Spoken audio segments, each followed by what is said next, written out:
All right, guys, I'm just going to give you a quick overview of the FenFab V2 intake install because it's a little bit different than the V1. So starting on the passenger side turbo, right there, you'll see the two turbo clamps that made up to the passenger side turbo. Really easy to access right below the strut tower bar. Super easy on the passenger side. Coming along here, here's the connection to the first intake tube. And that mounts right here above the tire on your strut tower mount.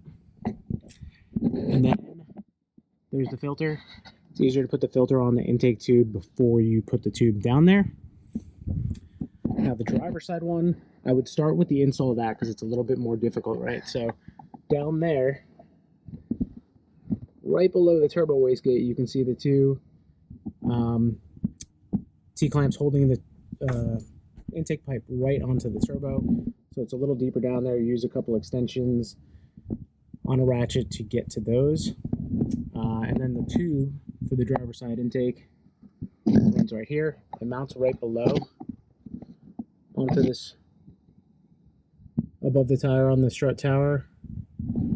And then the intake runs below the charge pipe over there.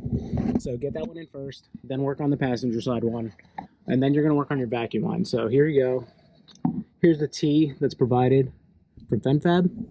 Goes to your intercooler connection, and then there's two tubes that come off of that. One goes down below the charge pipe, and this one here runs back and right back into the intake on the second port. The one that goes out from the bottom of the T shoots back below here, and then you can see it running up here to your evap purge valve. So I just took the existing factory one off and just used the hose clamp to clamp it onto the connection there.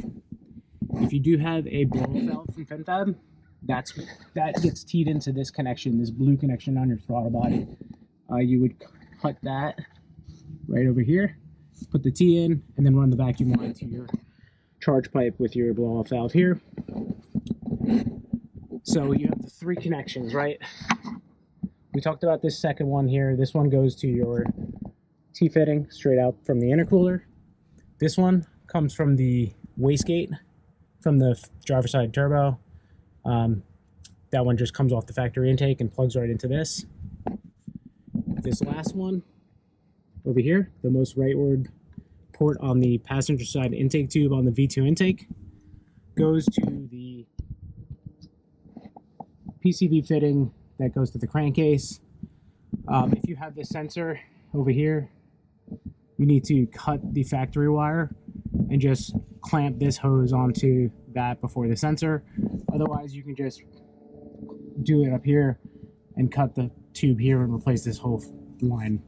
But if you have the sensor, and then that just goes here. So that's really the breakdown of all the tubes, right? So you got one going to your evap purge valve, to the T-fitting, one coming from your crankcase with potentially the sensor, depending on the year you have, going to the last one here.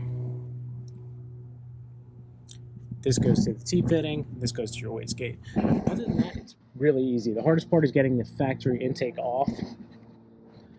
And then for the recirc, just remove this tube so you can get the factory hose snaked out of your engine bay instead of trying to get it from the the driver's side factory intake tube. It's really hard to reach all the way down there when it's installed. So just remove the tube from here on your diverter valve if you have one, and just pull it out. And that's it. If you guys have any questions, just let me know.